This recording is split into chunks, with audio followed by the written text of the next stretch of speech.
kumetokea msukosuko hapa katikati baada ya kuwa tumemaliza uchaguzi. Na jana nilisema na leo narudia, msukosuko huo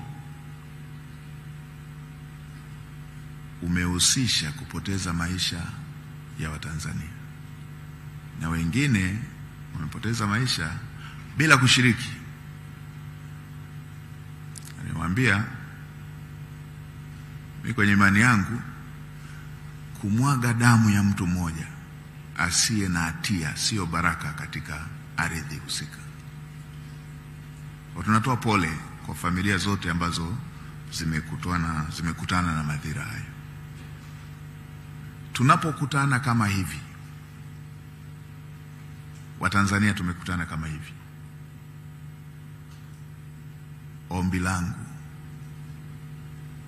sote na kila mmoja kwenye dhamira yake, tunuie kwamba jambo la aina hii tusiruhusu litokee tena katika ardhi yetu. Si jambo la baraka, linatutengenezea makovu yasiyopona, linatupa gharama. Na kwa limetokea, kila mtu amekuwa akilisemea. Mimi niwaombe Watanzania,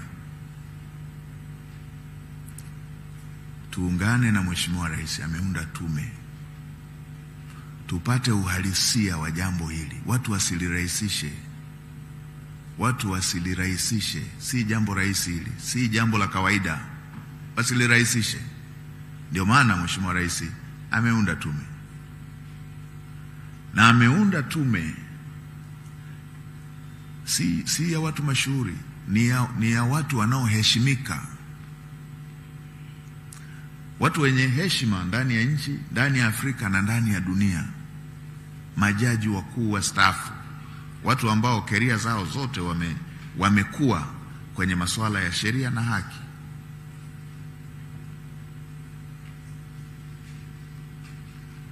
Leo na watu wengine wanaweka hoja hii na hii na hii. Mimi niwaambieni, tusiingie kwenye mtego wa kutaka water down. Water down, ukishusha hadhi kamati, unafanya maandalizi ya kutaka kushusha hadhi kilichotokea.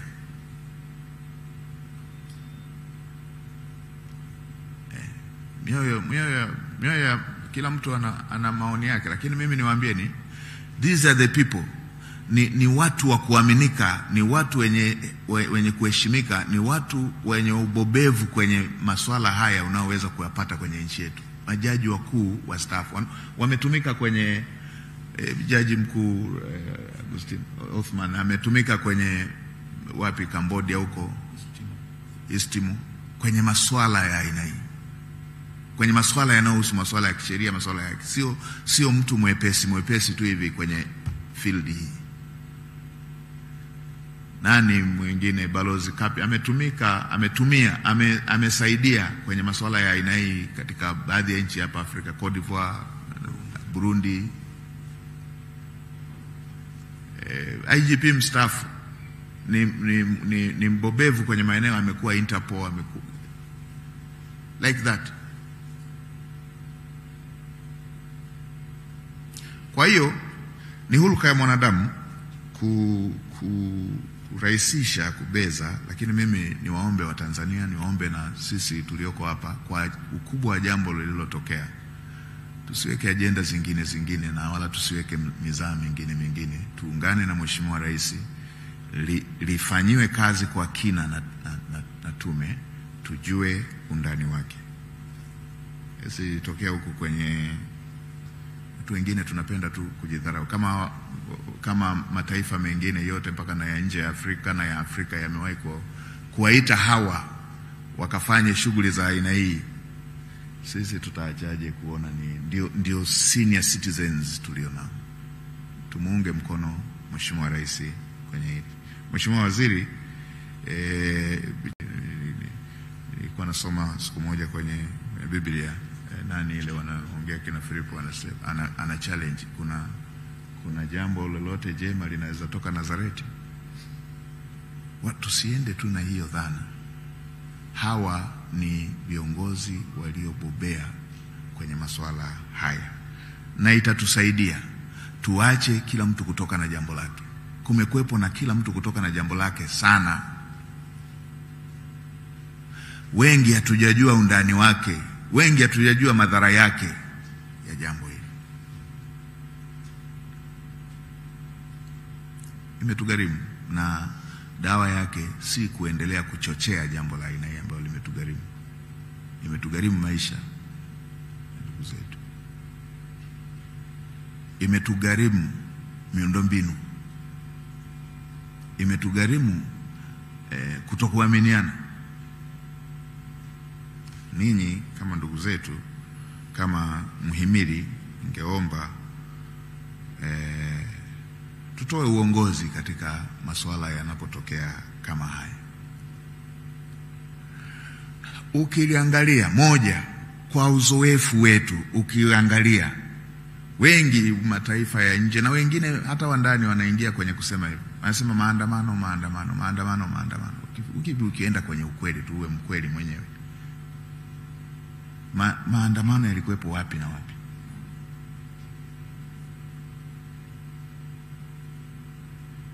Nimesema maandamano, alafu ndo yameenda kwenye maisha ya watu.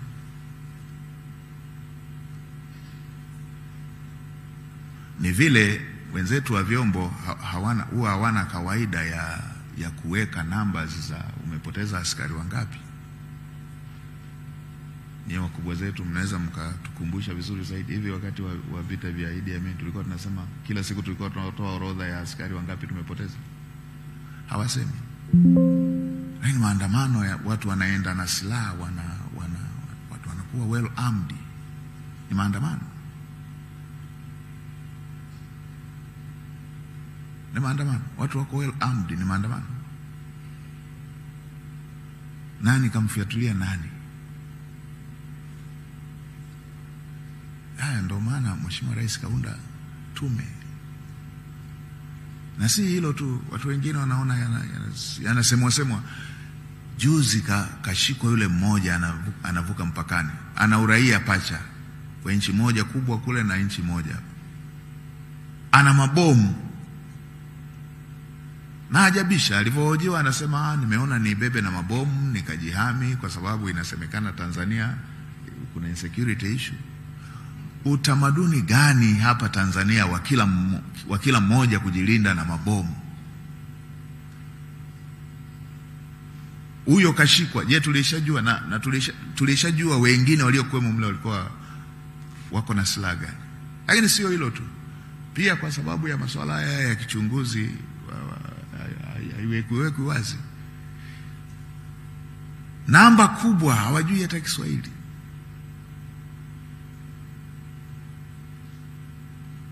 Ni maandamano. Sasa na wameshiriki na ndugu zetu. Kwa hiyo ndio maana tunasema haya lazima yafanywe kwa kina, na ndio maana tunatoa rai kwa ndugu zetu wa Tanzania wenzangu, vijana wa Tanzania. Mungu ametupa nchi nzuri, tuilinde. Na ninyi nawaambieni kama mmoja ya mhimili mikubwa ndani ya nchi yetu, Mungu ametupa nchi nzuri inaitwa Tanzania, tuilinde. Kila mmoja ana wajibu na nchi hii. Mungu ametupa nchi nzuri Tanzania, tuilinde. Kila mmoja ana wajibu na nchi hii. Tanzania sio mali ya serikali. Sio mali ya serikali Tanzania. Tanzania si mali ya vyama vya siasa. Vyama vya siasa vipo kwa sababu kuna nchi ipo. Vyama vya siasa vipo kwa sababu kuna nchi ipo. Ulizeni wale ambao walishapoteza nchi kama wana vyama vya siasa. Na shughuli zote tunazifanya kwa sababu nchi ipo. Wewe na imani yako unafanya kwa sababu nchi ipo. tuilinde nchi yetu. Kila mtu ana matarajio yake, ana matamanio yake. Utayafikia tu kama nchi ipo. Tusiigeige mifano. Wengine wengi wanaofanyaga mavurugu ya aina hii, kila mtu yuko na pasipoti yake mkononi, wana uraia pacha. Nchi zao zina uraia pacha. Mtu mmoja anakuwa na nchi 3. Mtu mmoja anakuwa na nchi 5. Wana multiple citizenship. Sisi nchi yetu ni hii. Na Watanzania walio wengi hata passport ya kusafiria hatuna. Mimi kwenye uzao wetu tumezaliwa, tuko kwa baba tuko 16. Ni mimi peke yangu nina passport. Wote hawa wako pale kijijini. Wote wako kijijini pale. Tunataka tutengenezewe makovu ambayo hayatapona, ambayo tutaanza kupigana sisi kwa sisi. Tutamudu wapi? Wengine kule wana mataifa mengine yale mnayoyaona yanafujo kila siku, ana pasipoti yake, ana makazi huku na huku. Sisi tuna nchi hii moja inaitwa Tanzania. Tanzania wenzangu, tuilinde. Mungu ametupa nchi nzuri, tuilinde. Na hata haya ambayo yalikuwa yanafanyika, Mheshimiwa Waziri, miundombinu hii, ndio maana tunasema ufanyika uchunguzi, ili ni zaidi ya maandamano. Miundombinu hii si mali ya serikali. Si mali ya serikali. Zahanati si mali ya serikali. Barabara si mali ya serikali. Ndio maana zinaitwa ni barabara za umma, ni mali ya umma. Ni mali ya Watanzania. Na Mheshimiwa Waziri, mimi nimekuwa hazina mara 2, nikiwa naibu waziri na baadaye kama waziri wa fedha. Hakuna fedha inayoitwa hii ni fedha ya serikali. Fedha yote inayotekeleza miradi ni fedha yako Mtanzania. Uliopata fedha yako umeigawanya, sehemu iende kutekeleza shughuli za maendeleo, msimamizi wake serikali, sehemu umebaki nayo kuendesha maisha yako. So barabara hizi zimejengwa na Watanzania, tena kwa kujinyima.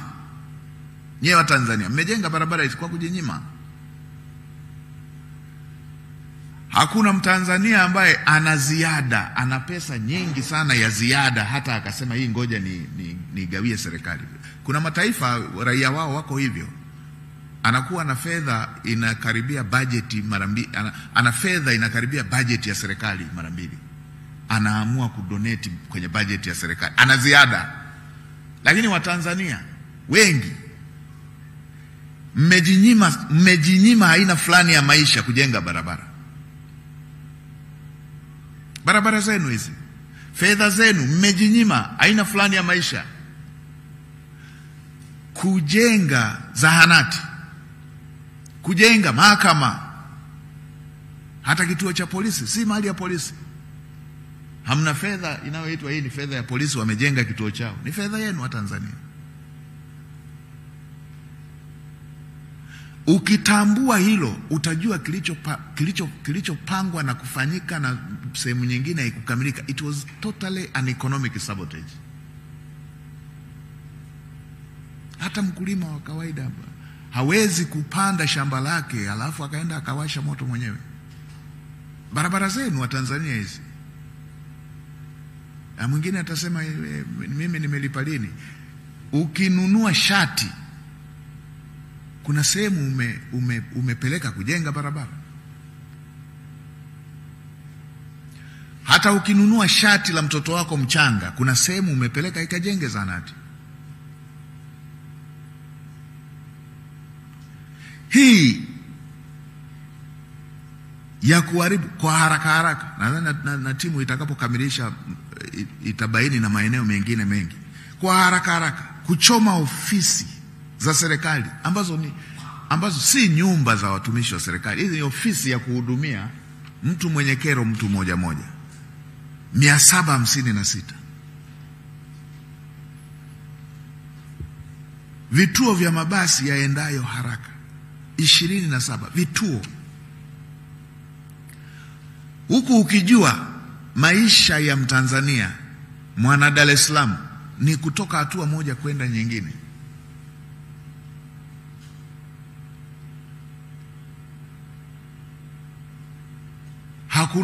Hakuna Mtanzania ambaye yeye ameshajilimbikiziaga tu kwamba anaweza akakaa mwaka mzima bila kutoka. Maisha ya Mtanzania ni ya kutoka eneo moja aende eneo lingine.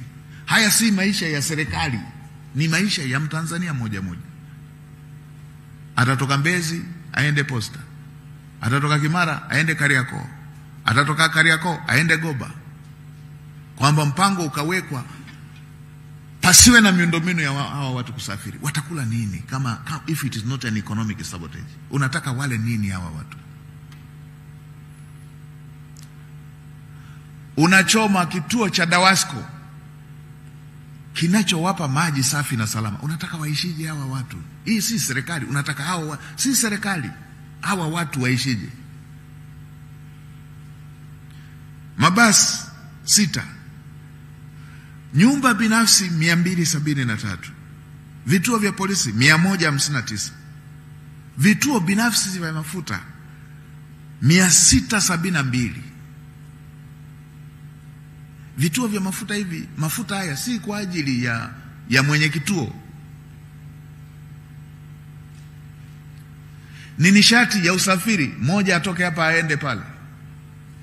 Hii si ya mwenye kituo, hii si ya serikali, si ya kuisafirisha serikali.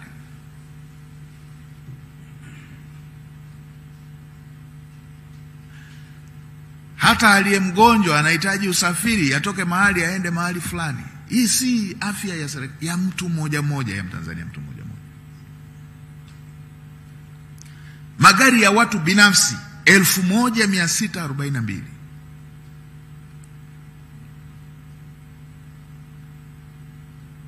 1642. Hawa ni watu binafsi. Haujui dini yake, haujui uumini wake wa chama chochote cha siasa. 1642. It's an economic sabotage. Watanzania hawa wote hawa, awe ana duka lake, ana gari yake, ana kitu, ni watu wanajikusanya sana kufanya haya mambo. Anajikusanya sana. Hata ninyi hapa hamjanunua magari kwa ziada, nyinyi mmejikusanya sana, mmejinyima. Ndio maisha ya Mtanzania, ndio maisha ya Watanzania walio wengi. Wanajikusanya.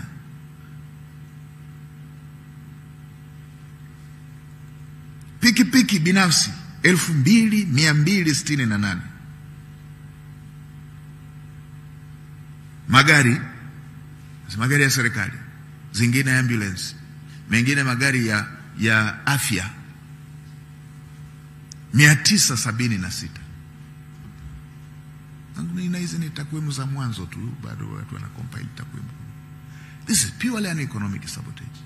Umechoma vituo vya mwendo kasi, unataka ukachome stendi ya Magufuli, unataka ukawashe Kinyerezi ambako ndo inatoa nishati ya nchi nzima, unataka ukawashe mafuta. This is purely an economic sabotage. Hii si mali ya serikali, si mali ya mtu binafsi. Hii si mali ya kiongozi wa serikali. It is purely an economic sabotage. Wengine wakawa wanaongelea na reli, wengine wakawa wanaongelea na mali kubwa kubwa, rasilimali kubwa kubwa za Tanzania.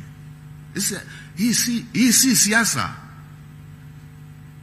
Kuchoma reli si siasa. Hii sio siasa. Watanzania, mali hii ni yenu na nchi hii ni yenu. Inakasirisha na inaleta ghadhabu sana pale unaposikia na wanaofanya hivi wanatumia Kiswahili waonekane ni Watanzania, lakini hawapo hata Tanzania. Kule wanakoishi na walikohifadhiwa, na nani wengine walishapata na uraia, wanakuambia wewe choma hospitali. Wao hospitali walipo na watoto wao ni pua na mdomo. Wanakuambia choma barabara na reli. Wao kule kwao hata kizibo cha maji hakiruhusiwi kutupa kwenye barabara. Ndizo barabara wanazotumia na magari yao. Ndio maisha yao. Tanzania tuamke.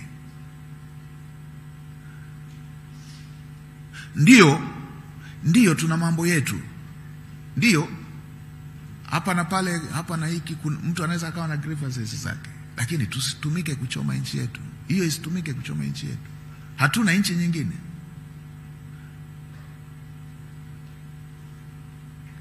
Na ukitaka kujua ni economic sabotage, kwamba huku kwingine imetafutiwa sababu, ukitaka kujua ni economic sabotage, linaisha hili, anasema na watalii wasiende Tanzania. Watalii si mali ya serikali. Mtalii akienda Arusha, taxi driver wa Arusha anambeba, tour guide mtoto wa Kitanzania anawasindikiza. Mlima karoti wa Ngare na Nyuki anauza karoti yake. Ili si shamba la serikali. Fedha inayopatikana ndio inapeleka mtoto wa Kitanzania elimu bila ada. Fedha ya kutoka mlima Kilimanjaro inapeleka na watoto wa Songea, inapeleka na watoto wa Kiela, inapeleka na watoto wa Rukwa elimu bila ada. Zaidi ya bilioni 35 kila mwezi. Serikali haina fedha inayoitwa ya serikali. Ni fedha yenu wa Tanzania. Ndio inapeleka hawa watoto. Huyu anawaambieni hawa msiende hapo, na anasema yeye ni Mtanzania. Anaweza akawepo na mtoto wa Arusha naye, kijana wa Arusha naye akasema ndio msije. Anasahau kwamba kuanzia bodaboda, driver taxi, tour guide na mkulima wa karoti na yeye hatauza. Na wa lodge na wa hoteli naye na atapunguza ajira ya wale walioko kwenye maeneo haya. Hii ni sabotage. Kwa nini yatokee mara hii? Yaani yatokee mara hii ambapo tumeboresha bandari. Yatokee mara hii ambapo tunajenga reli, na reli hii itakuwa ya 5 kwa urefu duniani na ya kwanza kwa Afrika. Na ni standard gauge railway. Si za diesel zile ni standard gauge, ni ya umeme. In regional railway. Wenye mawazo ya biashara wananielewa haya. Na kwamba tumeongelea kujenga ya kaskazini na kujenga ya kusini, bandari ya kaskazini na bandari ya kusini. Eti ndio haya yatokee ya kuwekea Watanzania makovu yasiyopona.